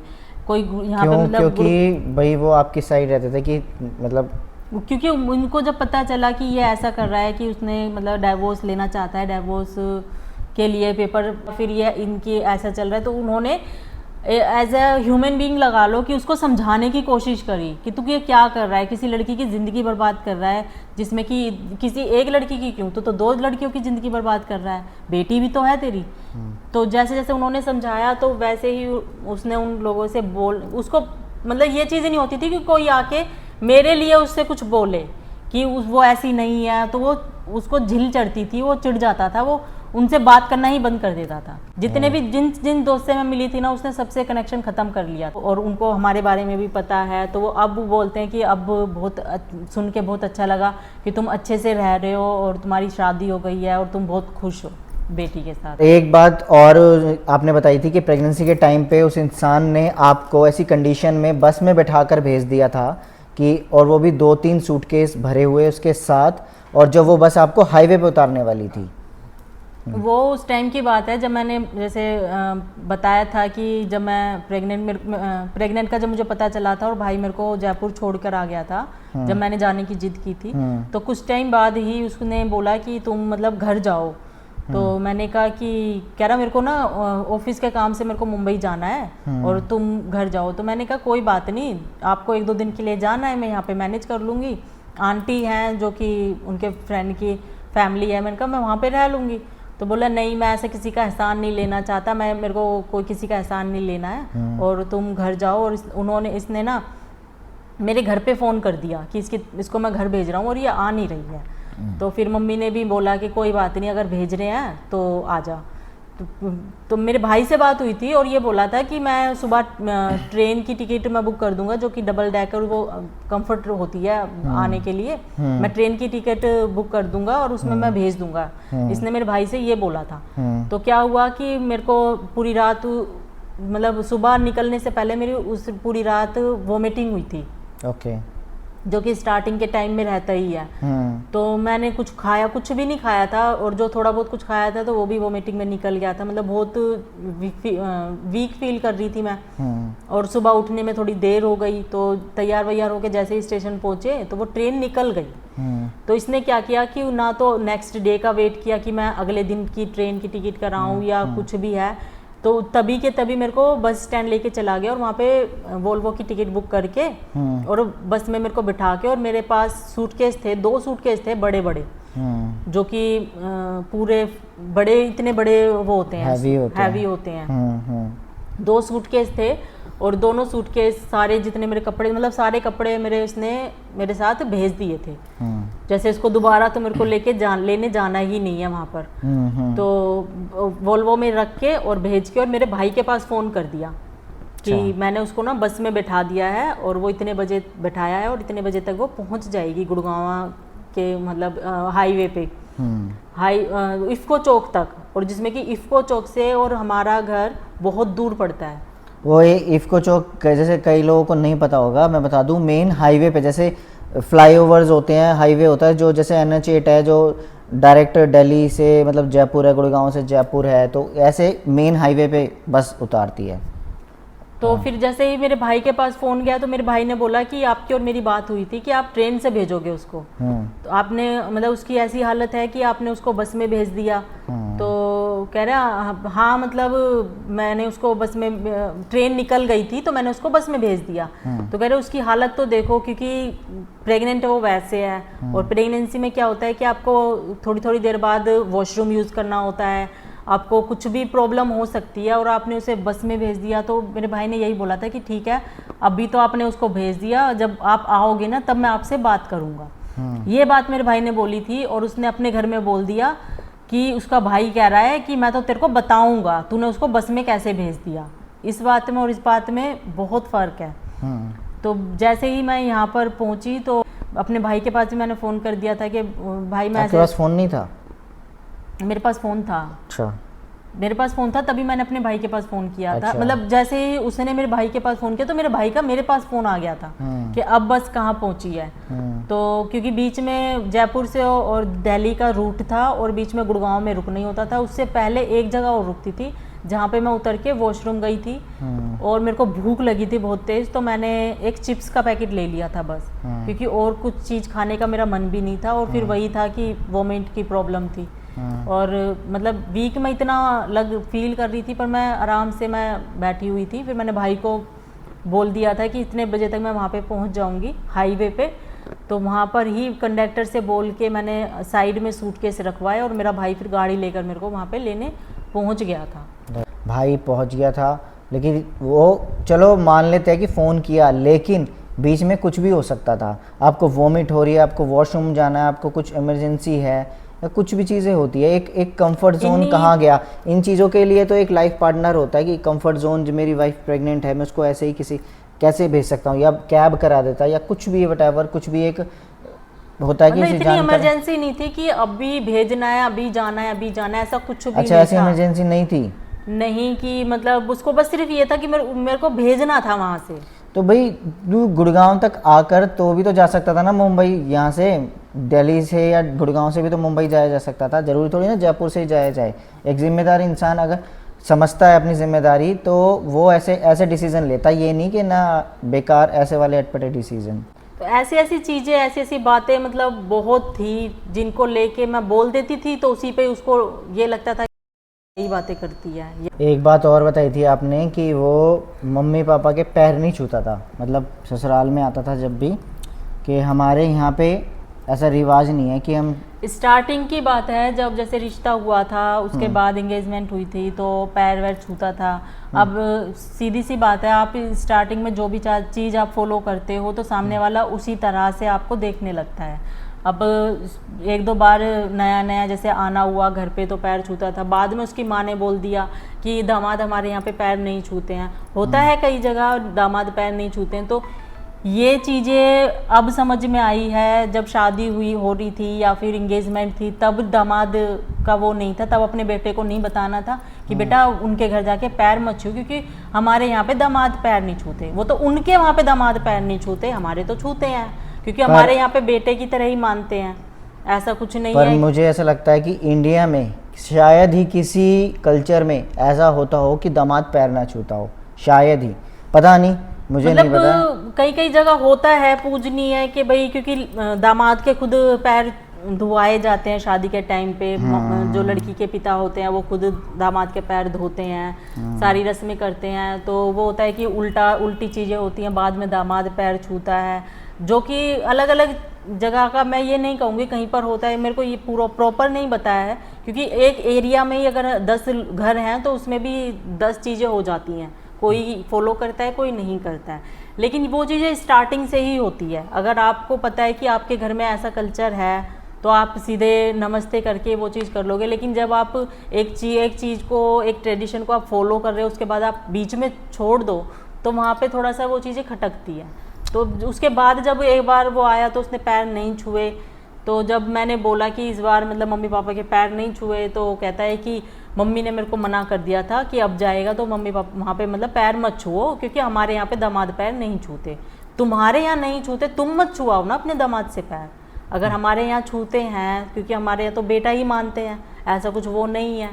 तो वो चीज़ थी, फिर मैंने उस चीज़ को भी जाने दिया, मैंने कहा जैसी मर्जी छोड़। तो इसमें एक और हम पॉइंट लेकर आते हैं जो सबसे बहुत बड़ा पॉइंट है कि जयपुर में आपको बहुत बाद में पता चला, जब डाइवोर्स चल रहा था तब आपको पता चला कि उसका जयपुर में किसी लेडी, मैरिड कोई लेडी थी, उसके साथ उसका चक्कर था। हाँ, उसके चक्कर था, वो भी पता चला मेरे को। तो मतलब क्योंकि उस टाइम पे मैं चीज़ें कलेक्ट कर रही थी कि मैं कोर्ट में क्या दिखाऊं, क्या बातें बताऊं। उसने ये मेरे ऊपर एलिगेंस लगाए हैं, तो उसके लिए मुझे जवाब भी देना था, मुझे अपना केस भी बनाना था। लेकिन इसमें मैंने कोई झूठी चीज़ें मैंने ना लिखवाई, और ना ही मैंने बोली, और ना ही मैंने उसके लिए कोई झूठी चीज़ें कही। जैसे ही जो चीज़ मेरे को कहीं से पता चलती या मेरे को मैं पूछती, तब मेरे को बाद में चीज़ें सामने आती थी किसी ना किसी के थ्रू, क्योंकि पहले तो कोई भी नहीं बताता था, चाहे कोई दोस्त हो चाहे कोई। वो इसलिए नहीं बताते थे कि भाई किसी शादीशुदा ज़िंदगी को क्यों ख़राब किया जाए। जब पता चला कि भाई ये डाइवोर्स चल रहा है, तब लोगों ने उसकी कमियां बतानी शुरू कर दी कि भाई ऐसे ऐसे हमने उसको कई बार यहाँ पे देखा था, ऐसे इसके साथ देखा था, और ये हरकत करते हुए देखा था। उसी चीज़ को लेके फिर मैं अपना केस बना के, मतलब जैसे मैं वकील को बताती थी तो वकील उस तरह से केस बनाते थे आगे, क्योंकि हियरिंग्स होती है, डेट डलती है, डेट मिलती है, तो उस पर अपना भी तो बताना होता है ना कि भाई आपने आंसर में आप क्या कर रहे हो। तो ये इस केस चल रहा है, तो ऐसे करते हुए 2 साल निकले थे। तो लास्ट टाइम मुझे जब 2 साल हो गए, सिस्टी का भी एडमिशन हो गया था, उसके लिए भी मैं उसको बोलती थी, मतलब जैसे कि मैसेज करती थी, मैसेज तो नहीं, मैं मेल करती थी कि कई बार ऐसा होता था कि सिस्टर की खेलते हुए वीडियो बना ली, तो मैंने उसके पास शेयर कर दी कि आज उसके पास, उनके फादर के पास कि ताकि उनको थोड़ा सा ये लगे कि घर में जब जहाँ पर एक ही बेटा हो और उसकी औलाद भी उनके पास ना हो, तो थोड़ा सा रहता है कि बड़े बूढ़ों को क्या चाहिए, पोता पोती चाहिए, जो कि उनको चाहिए थे, और जब हो गए तो उसकी कदर नहीं करी। राइट। अब पता नहीं कौन सा फरिश्ता या क्या ही उनके मन में था, क्या चीज़ थी। तो जब एक बार मैंने उसके पास मेल की कि मुझे मिलना है, मिलके मुझे एक बार बात करनी है आपसे, तो छुटते ही उसका रिवर्ट आता है कि जब मेरे को डाइवोर्स देगी तो मैं मिलूंगा, नहीं तो मैं नहीं मिलूंगा। एट द एंड आपने जब ये बात, हाँ, जबकि उस सारी चीज़ें चलते हुए बहुत टाइम हो चुका था, मैं फास्ट भी रख रही थी, मैं कोर्ट के चक्कर भी काट रही थी। ऐसा होता था कि सुबह निकलती थी, शाम को भूखी प्यासी मैं वापस आती थी, पूरा ये दिन मेरा लगता था, बस जैसे जा रही हूँ आती मैं रोते हुए थी। और ये उस टाइम हम दोनों मिल चुके थे, मतलब कि उससे पहले जब ये सिनेरियो था, ये टाइम था जब मतलब 1 1.5 साल मेरा ऐसा था कि मैं अकेले ही वो फिर 1-1.5 साल तक, 1 साल बाद हमारी बीच में बातें स्टार्ट हो गई थी। वो भी क्या होता था एज ए फ्रेंड मैं किसी से, स्टाफ में मैं किसी से ज़्यादा बात करती नहीं थी, अपने काम से काम में रखती थी। लेकिन जब इनको देखती थी तो लगता था कि हाँ मैं इनसे बातें अपनी शेयर करूँ। वही होता था कि मैं इनके पास बैठती थी जब भी खाली टाइम होता था, अपने बारे में बताती थी। ये पूछते थे कि मैम आप इतने परेशान क्यों रहते हो, क्योंकि इनको भी कुछ नहीं पता था मेरे बारे में, और ना ये ज़्यादा मैं तो सिर्फ हमेशा यही बोलता था, अरे क्यों उस इंसान बेवकूफ़ इंसान के पीछे आप पागल हो रहे हो, आप अपनी ज़िंदगी देखो, अपनी बेटी को देखो। नहीं सर मेरे को तो इसी में रहना है, मेरे को तो अभी करना है, मेरे को ऐसे करना है। मेरे को फिर है ना ऐसे लगता था, मैंने कहा ये जो समझाना ना पागलपंती है, बेवकूफ़पंती है, ना ही समझाओ ना तो ही सही है। अगर कोई 1-2 बार में नहीं सुनता है ना तो गाइस फिर मैं एडवाइस नहीं देता हूँ किसी को भी। होता कई बार ये भी था कि मैं इन्हीं का फ़ोन भी ट्राई करती थी, बोलती थी, बात करने की कोशिश करती थी, लेकिन वो मेरी एक आवाज़ सुनते ही फ़ोन काट देता था और उस नंबर को ब्लॉक कर देता था। 1-2 बार मैंने वीडियो कॉल भी की ऐसे रख के, तो फ़ोन। कितनी अजीब सी बात है ना, मतलब अपने फ्यूचर हस्बैंड के फ़ोन से लेके अपने एक्स हस्बैंड को फ़ोन किया था। पता ही नहीं था ये मेरा फ्यूचर हस्बैंड है जिसके फ़ोन से मैं अपने एक्स हस्बैंड को फ़ोन मिला रही हूँ। वो चीज तो दूर दूर तक थी ही नहीं, वो तो उस चीज की भगवान प्लानिंग कर रहे थे, तो इसमें मैं क्या कर सकती। गॉड्स नोज, वो चीज तो भगवान के माइंड में ही चल रही थी ना। वो उसकी प्लानिंग तो सच में ही भगवान ही कर रहे थे कि ये किसके पीछे पागल हो रही है, इसके लिए तो मैं अलग ही फरिश्ता उतार रहा हूँ। फिर तो हाँ वो मेल आई, फिर उस पर जब वो चीज़ बातें हुई, जब उसने बोला कि डाइवोर्स देगी, तभी मैं आपने हाँ बताया। उस टाइम हमारी बातें चलती थी, तो मैंने इनको बताया भी नहीं था कि मैं ऐसे ऐसे उससे। हाँ। तो मैंने उसको सिर्फ यही कहा था, मैंने कहा ठीक है पहले मिलते हैं, सीपी में मिलते हैं, कनॉट प्लेस दिल्ली, और उसके बाद हम बात करते हैं। तो सीपी में जो हनुमान जी का मंदिर है वहाँ पे मैंने बोला था मिलने के लिए।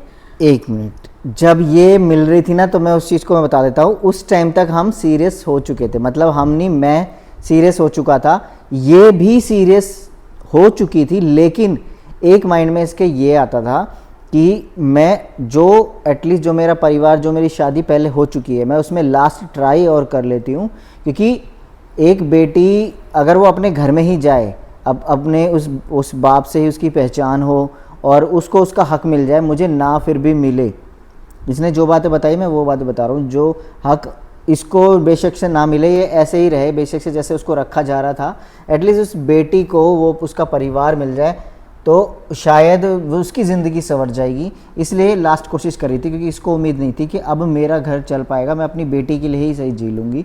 तो इस वजह से इसने ये कहा था, मतलब ये चीज़ मुझे भी नहीं बताई थी कि ये मिलने के लिए जा रही है ऐसे ऐसे, और हमारी बात होती थी लेकिन इसने मुझे श्योर नहीं किया था। उसके बीच में ही मतलब जैसे स्कूल में 1-1.5 साल मेरा केस चलते हो गए थे, और 1 साल हमारा स्कूल में होने वाला था, वो चीज़ चल रही थी। तो हम एज अ फ्रेंड हम मिले थे, मतलब पहले एज अ कलीग हम बात करते थे, फिर धीरे धीरे हम आपस में बातें करना, एक दूसरे से बातें शेयर करना, मतलब एक दूसरे की कंपनी हमें अच्छी लगने लगी।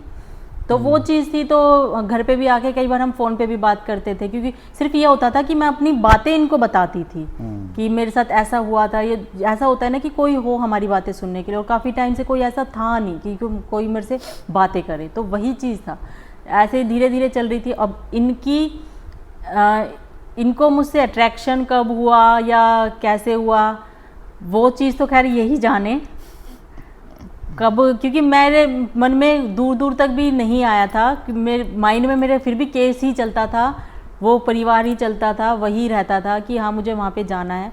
कुछ टाइम तक फिर हमें एक दूसरे का और साथ अच्छा लगा। अब मुझे इनकी तरफ अट्रैक्शन होने लगी, तो मुझे भी नहीं पता कि वो चीज़ हुई कब।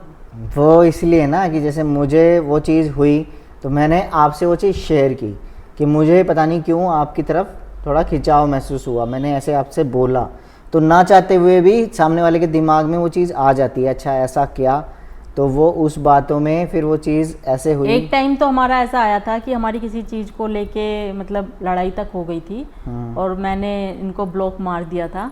ब्लॉक ये कि मतलब इन चीज़ों को चलते हुए कि भाई मैं उस टाइम पे पजल हो रही थी, वहाँ पे जॉब भी देखना, स्कूल भी जाना, बेटी को भी संभालना, फिर केस भी चल रहा था, अब अगर मैं किसी और की तरफ अट्रैक्ट हो रही थी तो मुझे अंदर से मुझे मतलब ऐसा लग रहा था कि नहीं, ये चीज़ गलत है, क्योंकि मेरा डाइवोर्स चल रहा है, मेरे गोद में बेटी है, मैं किसी और की तरफ अट्रैक्ट कैसे हो सकती हूँ, वो चीज़ थी नहीं। लेकिन एक फ्रेंड भी लगा लो या एक ऐसा पार्टनर भी लगा लो जो चाहिए था कि आपकी कोई बात सुने, आपको कोई समझ लेकिन सके। ये अपने आप को मेरे तरफ खिंचाव करने से ये खुद भी नहीं रोक पाती थी, क्योंकि इसको मेरे पास ज़्यादा मेरी बातों से ज़्यादा जैसे कंफर्ट फील होता था वो चीज़ें, तो उसमें मतलब ऐसा ये था, ये अपने आप को कंट्रोल करके रख रही थी कि भाई मेरे से अलग हो पाए, और ये चीज़ सोच के प्लान करके बहुत सारी ऐसी चीज़ें हुई, लड़ाई उसी झगड़ा। बीच में कुछ मतलब हमारे बीच भी ऐसा ही चल रहा था कि कभी बात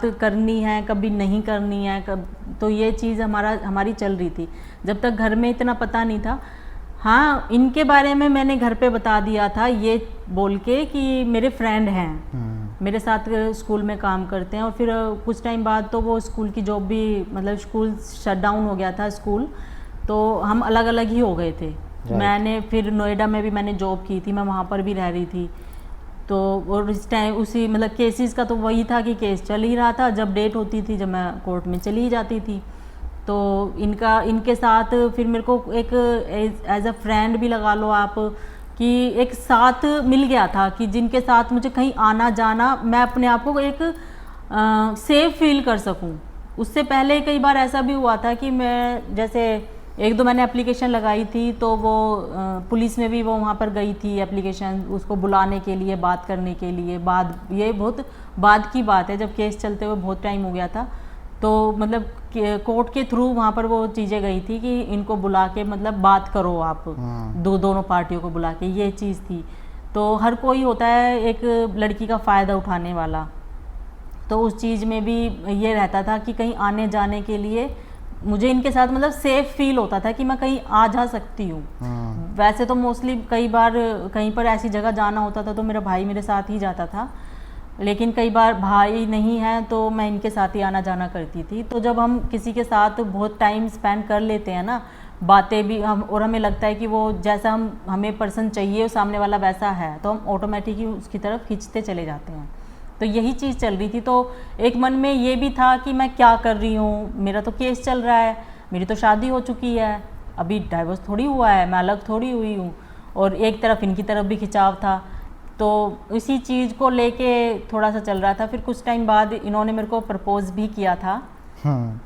जब मैंने इनको मना कर दिया था उससे पहले ही, मतलब हमारी लड़ाई वड़ाई भी हुई थी किसी चीज़ को लेके, तो मैंने ब्लॉक भी कर दिया था। जैसे तैसे इनको ये पता चला कि मैं दूसरी जगह स्कूल में एक स्कूल में मैं इंटरव्यू देने गई हूँ, ये ढूंढते हुए मुझे वहाँ पर पहुँच गए, और वहाँ से निकल के जब इन्होंने मेरे को प्रपोज किया कि मुझे आपसे शादी करनी है, और स्कूल के बाहर खड़े होके एक पतली सी, जैसे वो कबीर मूवी है ना, कबीर, जैसे उसमें वो हाल था भाई, नंगे पैर में चप्पलों में था, चप्पलों में, और पतली सी जींस पहनी थी, पतली सी टी शर्ट हाफ बाजू की, और ऐसे हालत में था, मैं बता नहीं सकता उस राजवीर को लिटरली इनकी आंखों में ना आंसू थे उस टाइम पे, और ये मेरे को प्रपोज कर रहे थे। तो तब भी मैंने इनको मना कर दिया था। मैंने कहा नहीं, दिल पे पत्थर रख के मैंने कहा नहीं, मैं आपसे शादी नहीं कर सकती, मुझे तो मेरा केस चल रहा है, मुझे तो वापस वहीं जाना है। तो उस टाइम लास्ट टाइम इन्होंने बोला चलो ठीक है। मैं बस का वेट कर रही थी उस टाइम पे, तो बस आई नहीं थी, और ये गाड़ी से तो बोले चलो मैं छोड़ देता हूँ वहाँ तक। एक दो बार तो मैंने मना किया, और हमारे ऐसे बात करते करते 2-3 बस ऐसे ही निकलती हुई चली गई जैसे मूवीज में होता है ना सेम वही चीज़ें थी। तो फिर लास्ट में मेरे को घर जल्दी पहुँचना था, शाम हो रही थी, देर हो रही थी, तो फिर मैंने बोला चलो ठीक है। तब इन्होंने मेरे को गाड़ी से ड्रॉप किया, वो भी आधे रास्ते बस स्टैंड तक, जहाँ से आधे रास्ते किया था। फिर उसके बाद मैं ऑटो से चली गई थी। तो उसके बाद इनके फ़ोन भी आते थे, तो मैं इग्नोर करना मैंने शुरू कर दिया था, इनसे मैं बात नहीं करती थी। अलग अलग फ़ोन से, मतलब लैंडलाइन से भी इन्होंने फ़ोन किया मेरे को, तो मेरे को पता चल गया कि ये जिम का नंबर है, मैं तब भी नहीं उठाती थी। ऐसे करते करते कुछ टाइम निकल रहा था। फिर मैंने मतलब वहाँ पे जाने की भी सोची, और इनको बताया भी नहीं। एक बार मैंने घर से भी प्लानिंग करी कि ठीक है अगर वो लेने नहीं आ रहा ना, मैं खुद ही दिल्ली चली जाती हूँ, मैं खुद ही चली जाती हूँ अपनी बेटी को लेके पैक करके। लेकिन उस बीच मेरी मम्मी परेशान हो गई कि वो लोग मार देंगे, वो लोग क्या करेंगे, इसको समझ में नहीं आ रहा। मतलब चीज़ें ऐसी हो रही थी ना कि जिस इंसान पे बीतती है ना वही समझ सकता है उस चीज़ को। एक भी चीज़ सॉर्ट आउट होती हुई नहीं दिख रही थी, उलझन भरी। और इस बीच में मुझे अपनी बेटी को भी संभालना था कि मैं उसको क्या परवरिश दूँ, मैं उसको कैसे बड़ी होते उसका टाइम निकल रहा था, जो कि उसके साथ टाइम स्पेंड करना होता था, खेलने वाला टाइम था। कई बार ऐसा होता था कि मैं उसको धमका भी देती थी, थप्पड़ भी मार देती थी परेशान होके। उस पर मेरे भाई की और मेरी भी लड़ाई होती थी, क्योंकि वो भी उसको बहुत प्यार करता है। वो बोलता था कि तू इस पे गुस्सा उतारती है अपनी, मतलब ऐसे करके। और जब सब लड़ाई झगड़ा होता है ना, तो वहाँ पे फिर एक ऐसा लगता है कि मैं यहाँ से कहीं दूर चली जाऊँ। यही चीज़ें मेरे साथ चल रही थी। तो लास्ट टाइम मैंने उसके पास मेल की थी कि एक बार मेरे को उससे मिलना है। तो मेल में उसने बोला कि मेरे को तलाक देगी तो मैं मिलूँगा। ऐसे ही मैंने कहा वो तो बात की बात है, पहले मिलो तो सही। ऐसे ही करते हुए हमारी सीपी में मिलने की बात हुई और मैं अपना माइंड सेट करके गई थी कि ये लास्ट टाइम है। इस एक मीटिंग में या तो आर है या पार है। मैं देखना चाहती हूँ सामने खड़े होके कि अभी भी 2 साल, उस बात को 2 साल बीत गए थे कि अभी भी क्या चल रहा है उस बंदे के मन में। तो वहाँ पे जब हम मिले, बारिश हो रही थी, बहुत तेज़ बारिश हो रही थी। मैंने उससे बोला कि चलो मंदिर में चल के बात करते हैं। ये इसलिए हंस रहे हैं क्योंकि उससे मिलने जाने के लिए मैंने इनको कुछ नहीं बताया था और मैं अच्छे से रेडी होकर गई थी। यस, इसी बात पे मेरे को हंसी आ रही थी। मतलब क्योंकि मैं स्कूल मांग भर के, मैं जॉब भी कर रही थी लगा ना, के, मंगलसूत्र पहन के। और उस टाइम पे वो मेरे को कैसे पता चला था, वो फोन में मैंने गलती से इसके फोटो देख ली थी, सेल्फी। मैं स्कूल भी जब मैं जॉब मैंने स्टार्ट की थी ना, तो मैं रेडी होकर ही जाती थी। मतलब मांग मेरी हमेशा भरी ही होती थी। मैंने मांग भरना जब तक नहीं छोड़ा, जब तक मेरे दिल ने गवाही नहीं दे दी कि अब मुझे इस बंदे से बिल्कुल कनेक्शन ख़त्म करना है। जब तक मैंने मांग भरनी नहीं छोड़ी, जब तक मैंने अपने पैरों के बिछुए नहीं उतारे थे। मंगलसूत्र का तो ऐसा होता था, कभी कोई फंक्शन है तो पहन लिया, नहीं तो उतार के रख दिया। लेकिन मांग, बिंदी ये मेरी होती ही थी। तो उस जब इनसे कुछ टाइम बाद, मतलब मैं इनसे जब मिलने लगी थी, हमारी बातें शुरू हुई थी, तो जब मैं मांग कभी भरती थी, कभी नहीं भी भरती थी, तो ये था। लेकिन जब मैं उससे मिलने गई थी तो मैं अच्छे से रेडी होकर गई थी। नहीं, जिस टाइम पे हमारा वो जो, तब आप मांग नहीं भरते थे, उस टाइम पे नहीं भरते थे। तो मुझे और मतलब ज़्यादा वो रहता था कि हाँ आप उस इंसान को भुला चुके हो। मतलब एक तरह से प्यार नाम की चीज़ उस इंसान के लिए आपके मन में नहीं है। वो स्कूल की तभी मैंने अपना स्टेप आगे बढ़ाया था। हाँ, वो स्कूल की जॉब तो छोड़ चुकी थी और मैं नोएडा कंपनी में भी जॉब करी थी मैंने कुछ टाइम तक। मैं नोएडा में भी रही थी, फिर मैं वापस आ गई थी। तो मैं वहाँ पे फिर मैं बिल्कुल सिंपल रहने लगी थी। मांग वांग मैंने भरनी छोड़ दी थी। लेकिन जब मैं उससे मिलने गई तब मैं प्रॉपर रेडी होके गई थी, तो वो मैंने इनको नहीं बताया था। और जब मैंने उससे मिली जाके, तो सामने जैसे उस टाइम पे सृष्टि ने उसको देख के बोला कि मम्मी ये मामा है। तो मैं अब क्या बोलती इसको, मैंने कहा नहीं बेटा मामा नहीं है, जब मैंने उसको यही बोला था। लेकिन उस बंदे के मन में मैं उस 2.5-3 साल की हो गई थी सृष्टि। तो उस बंदे के मन में मतलब एक बार भी ये नहीं आया कि ये मेरी बेटी है, जिसमें कि कहा जाता है कि बेटियां तो माँ से ज़्यादा बाप की लाडली होती हैं, बाप पापा की परी होती हैं, पापा बहुत ज़्यादा प्यार करते हैं, ये चीज़ें। पर उसके मन में वो तो लगा लो कि अजीब ही किस्म का इंसान है। तो वहाँ पे मैंने सोचा कि उससे बात करने की कोशिश की, पर उसका एक ही एटीट्यूड था कि मुझे तेरे साथ रहना ही नहीं है, तेरे को मेरे घर में कोई पसंद ही नहीं करता है, तूने ऐसे करा है, तूने वैसे करा है। मैंने कहा सारी चीज़ें छोड़ते हैं, अपनी बेटी के लिए एक नई शुरुआत करते हैं। पर नहीं, मैंने उससे कहा चलो मंदिर में बैठ के बातें करते हैं, मेरे को कहीं नहीं जाना। मतलब 1 घंटा भी अगर हमारी बातें हुई हैं, खड़े खड़े उस बंदे ने बातें करी हैं बारिश में। जिस इंसान को ये नहीं पता कि मैं एक लड़की के साथ मैं बातें कर रहा हूँ, थोड़े से भी एटिकेट्स नहीं है कि मैं कैसे बैठ के बातें करूँ या कहीं पर आराम से, नहीं, कोई मतलब ही नहीं सामने वाले। जब मैंने उसकी तरह लास्ट टाइम मैंने ये चीज़ें देखी ना कि इसको तो कोई फ़र्क नहीं पड़ता कि इतने टाइम बाद भी कि कोई मतलब मैं जीऊँ या मरूँ या कैसे भी रहूँ, एक अपनेपन वाली चीज़ दिखी नहीं। तो वो मेरा लास्ट था। उसके बाद आके मैंने सारी चीज़ें। उसमें ये भी तो बताओ ना कि आप कितनी दूर तक उसके पीछे भागे थे। हाँ, मैं उसके पीछे भी मैं गई थी एक बार, मतलब उसी टाइम ये था कि मैं इस पता नहीं क्यों अजीब सा ही मन में था कि मैं इसके साथ जाऊं, या बहुत टाइम तक मैं इसके पीछे भी गई थी, चली भी थी। वो किसी अस्पताल में छुप के, उसका यही होता था, मैं उसका पीछा करती जाती थी और वो छुप छुपा के वो पीछा चला। मतलब कि जाओ उसे और बात करूं, क्योंकि मैं हाँ। उससे बात कर रही वो थी। पीछा नहीं कि मतलब उसके पीछे पड़ जाना और वो चीज़ नहीं। मैं उससे बात कर रही थी और बात करते करते उसका चले जाना। तो ये था कि नहीं, मुझे अभी और मिलना है, और बातें करनी है, और बोलना है, और कहना है, मैं अपने मन की बात कह पाऊँ, पर वो चीज़ हो ही नहीं पाती थी। उसी चक्कर में पीछे पीछे जाती थी, वो आगे आगे चल रहा है, और फिर उसको पता होता ही था कि भाई मैं पीछे आ रही हूँ, तो इधर से छुप छुपा के वो कहीं ना कहीं से वो निकल जाता था। तो मैं बहुत काफ़ी दूर तक मैं पैदल चली गई थी। फिर जहाँ पे मेरे को जब वो नहीं दिखाई दिया, तो जो मेट्रो स्टेशन मिला, फिर उससे मैं मेट्रो से मैं घर आ गई। उसके बाद मैंने अपने आप को रोका और सोचा कि मैं ये कर क्या रही हूँ, अब बहुत हो चुका, अब नहीं। कि एक इंसान है जो कि मेरे लिए, उसकी आंखों में आंसू है, और एक इंसान है जो मेरी तरफ देख भी नहीं रहा है, तो मैं किसकी तरफ जाऊँ। तब मैंने डिसाइड किया कि मुझे अब डाइवोर्स ही लेना है, और मैंने वकील से बात की कि मुझे अब इससे डाइवोर्स लेना है, और कैसे कैसे क्या क्या चीज़ होंगी तो वो आप देखो। और फिर मैंने इनसे बात की, ठीक है हम शादी करेंगे, और मैंने घर पे भी बात की, इनके बारे में बताया सारी चीज़ें।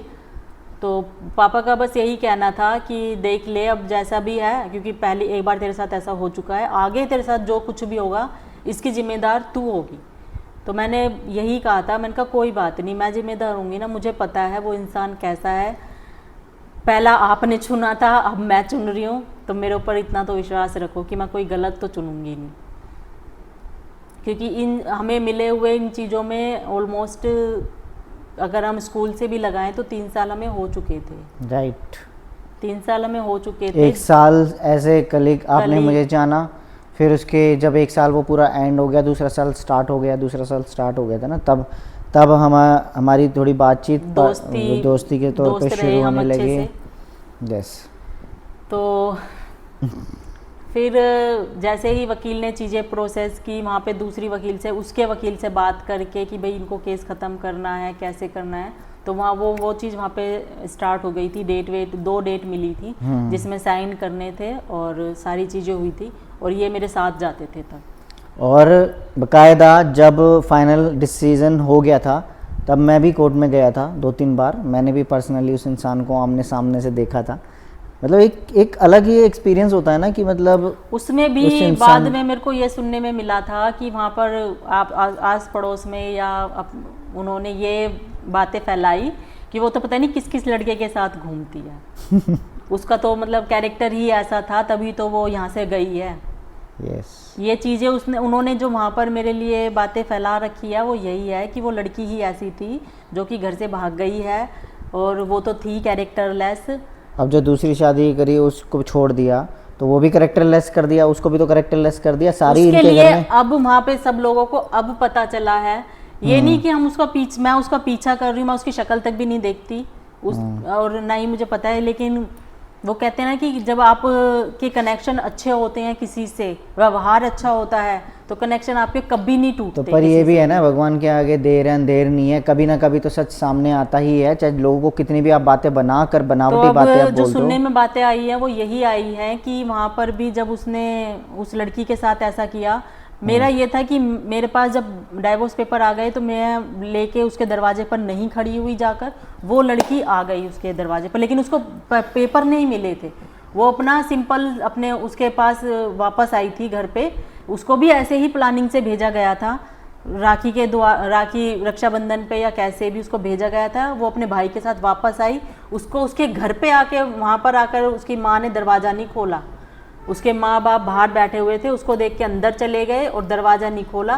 वो लड़की बेचारी बाहर, उसकी माँ और वो लड़की बाहर खड़ी खड़ी, दरवाज़ा वो तब नहीं खोला। तब उन्होंने पुलिस वाले को बुलाया वहाँ पर, तब वो पुलिस वाले ने दरवाज़ा खुलवाया और तब उन्होंने बोला कि हमने तो उसके ऊपर केस डाल रखा है, जिसमें कि उस लड़की को बेचारी को कुछ पता ही नहीं और है। उसको उस जो लाड साहब हैं तो उनको पुलिस भी लेकर गई, पुलिस भी पकड़ कर लेकर गई थी। कि एक लड़की के साथ ये कैसे कर सकता है। एक रात वो जेल में भी रहा था, वो कहते हैं ना कि पैसे दे दा के या जमानत पे कैसे भी वो छूट जाते हैं, वो केस वेस शायद चल रहा है एक ये लेकिन वहाँ पे अब उन लोगों ने जो उसके अड़ोसी पड़ोसी हैं सारे, जिनको उन्होंने ये बताया हुआ था कि मैं कैरेक्टरलेस हूँ या मैं चली गई हूँ, अब तब उस लड़की की सच्चाई सामने आई, तब उनको पता चला कि चलो एक कैरेक्टरलेस थी तो दूसरी भी कैरेक्टरलेस हो गई। क्या वो 2 साल की बच्ची भी कैरेक्टरलेस थी जिसको घर से निकाल दिया था उसकी माँ के साथ? अब उन लोगों की सच्चाई का पता चला है। तो और बेचारी अब वो लड़की धक्के, मतलब ऐसे ही कोर्ट में धक्के खा रही है, क्योंकि उसका तो काम ही यही है। एक सिनेरियो और बताता हूँ। जब कोर्ट में मैं जा रहा था, जब पहले जाता था, जब तक डाइवोर्स के लिए फाइनल नहीं हुआ था, तब कई बार सिस्टी को साथ में लेके जाते, तो सिस्टी को मैं ही कैरी करता था, मतलब साथ में, जैसे मैं और सिस्टी टाइम स्पेंड करते थे बाहर। और कई बार के व्लॉग्स में मैं और सिस्टी गाड़ी में हुआ करते थे, तो उस टाइम मैं व्लॉग्स, तभी मैंने शायद व्लॉग्स बनाना शुरू किया था। तो मैं बताता नहीं था कि कहाँ पर आए हैं, बस यही बताता था कि काम से आए हैं। तो उस टाइम सिस्टी मेरे साथ ही हुआ करती थी, क्योंकि उसको कोर्ट के अंदर ले जाना नहीं था और घर पे भी छोड़ा नहीं जा सकता था, तो साथ में लेके निकलती थी। लेकिन जब डाइवोर्स का फाइनल हो गया था, जब बात क्लियर हो गई थी, तब एक बात का सिनेरियो बताता हूँ। जब हमारी इंगेजमेंट हो चुकी थी और केस का भी हाफ काम हो चुका था, हाफ बाकी था, एक साइन हो चुके थे और एक बाकी थी नवंबर में। हाँ, तब सृष्टि, मैं और ये, हम तीनों वहीं थे, वो भी वहीं था, और उसके सामने से हम तीनों हाथ पकड़ के, मतलब एक दूसरे का, हमने, सृष्टि हमारे बीच में थी और हम मतलब एक फैमिली की तरह आ रहे थे, पर हमने उसको दिखाने के लिए नहीं किया। पर जैसे हम आ रहे थे और हम जा रहे थे, उसका आना हुआ और हमारा जाना हुआ। तो वो चीज़ भी मैं ये सोचता हूँ कि इस इंसान ने अगर ये मोमेंट देखा है, तो क्या इस 1% भी इस इंसान के दिमाग में ये नहीं आया कि ऐसी मेरी फैमिली भी हो सकती थी, या इन फ्यूचर अगर मैं, मतलब कभी ना कभी तो सृष्टि को देख के ही सही, तो कभी ना कभी तो दिमाग में आता ही होगा कि ये मेरी बेटी है या कुछ भी है। पर जिस इंसान के अगर दिमाग में आए ना, तो वो ये चीज़ें करे ही ना। और रियलिटी बताऊंगा, इस सृष्टि को बिल्कुल भी नहीं पता और ना बिल्कुल दूर दूर तक आइडिया है कि उसका कोई, मतलब वो जैसे बचपन से मुझे जाना है, तो उसने मुझे ही एज ए फादर माना है, और उसको नहीं पता। तो इन फ्यूचर हम बताएंगे उसको, ऐसा नहीं है, लेकिन अभी थोड़ा मैच्योरिटी लेवल आ जाए तब हम उस चीज़ को बताएंगे।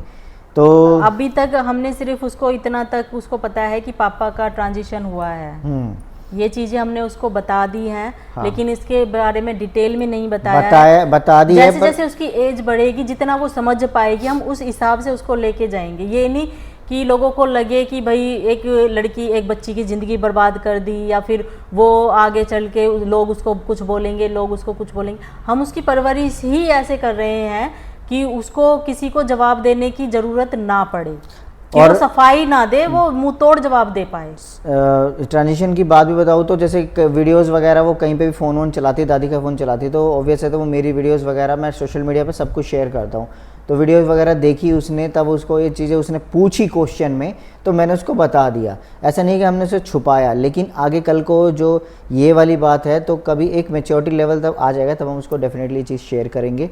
और फाइनली जब डाइवोर्स हो गया, उसके बाद हमारी शादी की डेट भी तय हो चुकी थी, और फिर बस हमें खुशी थी जब मतलब हमारी खुशी का ठिकाना नहीं था। नहीं, हम चाहते थे जल्दी से डाइवोर्स हो, जल्दी से।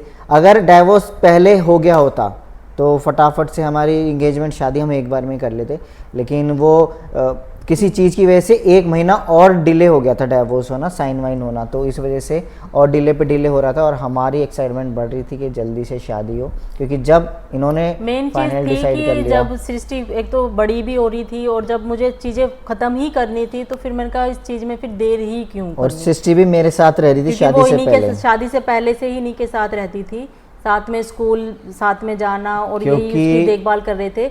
मेरा ये था कि वो मैं तो उसकी माँ हूँ, मेरे को तो वो अब भी वो उसको लगता है कि मैं उसको कितना भी डांट लूँ, मार लूँ, फिर भी उसको मम्मी मम्मी ही रहता है। लेकिन मेरा ये था कि वो इनकी तरफ थोड़ा मतलब अटेंशन ज़्यादा, क्या बोलना चाह रही हूँ मैं, मतलब कि रुझान मेरी तरफ हो एक तरह से।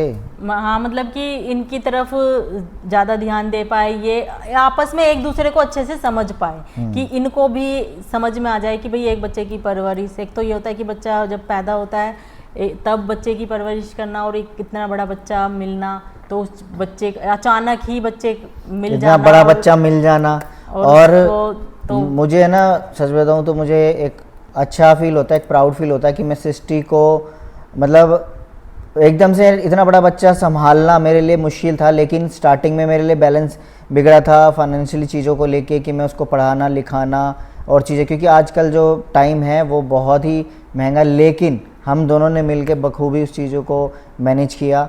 और देखा जाए तो बस मुझे एक प्यारी सी बेटी मिल गई और मुझे उसके लिए करना मुझे बहुत अच्छा लगता है। उसके लिए अब हो तो मैं उसके लिए क्या से क्या कर दूँ, सोचता यही हूँ कि बहुत कुछ उसके लिए, और इनके लिए तो मैं हमेशा तैयार ही हूँ। तो धीरे धीरे मैंने उसको जाना, धीरे धीरे जानना चाहा। एक बच्चे को एज ए फादर इसको एक्सेप्ट करना मेरे लिए एकदम से था मुश्किल, लेकिन एज ए फादर कैसे ट्रीट कर रहे हैं वो, मैं बाप तो बन गया था लेकिन वो maturity level as a father नहीं आया था। तो वो धीरे धीरे आया, जिसमें कि लोगों ने गलत अंडरस्टैंड किया कई चीज़ों को कि हम दोनों के बीच प्यार नहीं है, केमिस्ट्री नहीं है। उसके लिए भी मैं कभी अच्छे से एक्सप्लेन करूँगा किसी वीडियो में सृष्टि के साथ ही।